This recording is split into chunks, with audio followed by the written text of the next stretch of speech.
এটা হচ্ছে গিয়ে আমি তো কাউন্সিলর ওয়ার্ড নম্বর 72-এর নির্বাচিত প্রতিনিধি। এবার জমি জমা সংক্রান্ত ব্যাপারে বা আদার্স কোনো ব্যাপারে যে লিগেল ইয়ারের প্রয়োজন হয় সেই লিগেল ইয়ার অ্যাজ পার রুল গভর্নমেন্ট নিয়ম অনুযায়ী court affidavit first class magistrate করবে, তারপর কাউন্সিলর সেটা সই করবে, তার নম্বরটা অ্যাড করে করবে। ঠিক আছে, এবার আমাদের প্যাড নিয়ে গিয়ে আমাদের স্ট্যাম্পকে ডুপ্লিকেট বানিয়ে আমাদের সইকে, আমার নিজের সইকে ডুপ্লিকেট বানিয়ে কিছু মানুষ জমি রেজিস্ট্রি যে দলিল আছে এই দলিলে ওটাকে সাবমিট করে বিএলআরওকে অন্ধকারে রেখে এটা করছে। এই দেখুন, এই সইটা আমার নয়, এই সইটা আমার নয়। ঠিক আছে, আমার এই স্ট্যাম্পটাও নয়, প্যাডটা সেম টু সেম। হয়তো আমার কাছ থেকে কেউ কোনো কারণবশত প্যাড নিয়ে গেছে, এটাও হতে পারে, তারপর জেরক্স করেছে, তাও হতে পারে।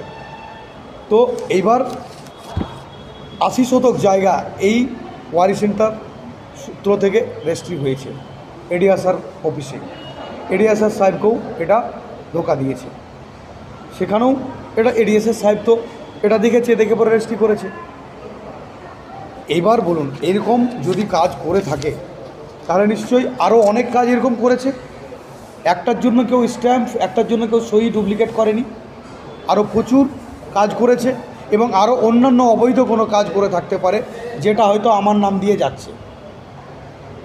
এরকম কোনো ব্যাপারও থাকতে পারে যে আমার সই, আমার স্ট্যাম্প জাল করে এমন কোনো কাজ করেছে যেটা লোকে ভাবছে যে আমি করেছি। कब और कहाँ पे हुआ ये कब हुआ? ये विड्रॉ हुआ आपको 30/4/2024 में,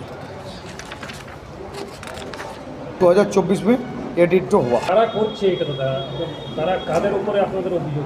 এটা এখন যারা আমি যেটা দেখছি, আমার কাছে যেটা প্রুফ আছে সেই প্রুফ অনুযায়ী যেটা হচ্ছে সেটা হচ্ছে যারা জমি জমার ব্যবসা করে তাদের মধ্যেই কেউ করেছে এটা, বা কারা করেছে এর নাম কিন্তু জানা মুশকিল আছে।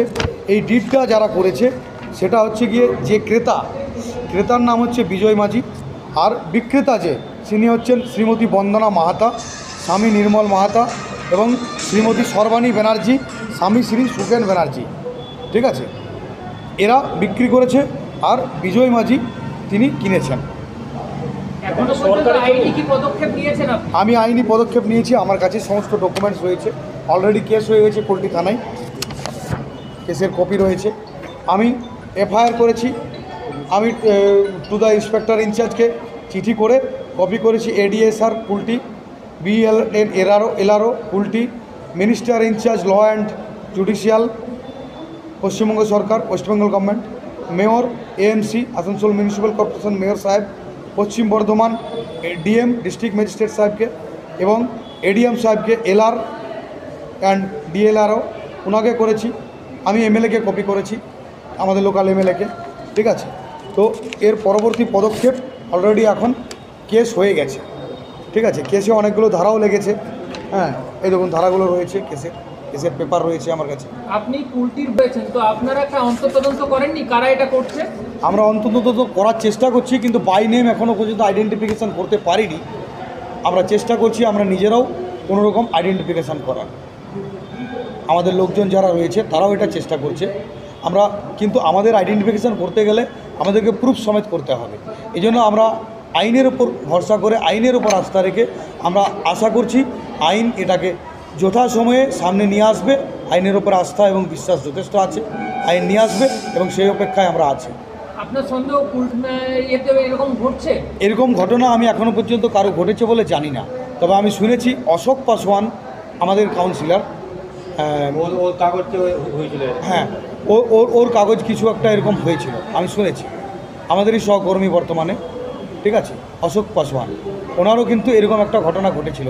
উনি কতদূর কী করেছিলেন আমি জানি না, তবে আমি ব্যাপারটা গুরুত্বপূর্ণ সব জায়গাতে গেছি, যে জায়গাতেই গেছি সে জায়গায় আমাকে বলেছে যে এটা কিন্তু ছোট ব্যাপার নয়, এটা কিন্তু তোমার খুব অ্যাক্টিভভাবে লড়াই করা উচিত এবং যে মেন দোষী তাকে কিন্তু সামনে আনা উচিত। আমি আশা করব সে সামনে আসবে, খুব শীঘ্রই আমরা দেখতে পাবো। আপনি বলছেন যে সরকারি জমি, তাহলে এইভাবে জমি মাফিয়া ডিগ্রি করেছে? মেবি হতেই পারে, যদি আমার সই ডুপ্লিকেট করে মানে আমার স্ট্যাম্প ডুপ্লিকেট করে এরকম করতে পারে, তাহলে তারা সরকারি জিনিস করতেই পারে, আত্মসাৎ করতেই পারে। এই ক্ষমতা যদি একজন মানুষ বেঁচে থাকাকালীন করতে পারে, তাহলে সরকারের জমি, অনেকেই তো অনেক কিছু জানে না, আমিও জানি না কোনটা কোনটা সরকারি জমি। এই জমিটা কি সরকারি জমি? না না না, এটা কারো জমি।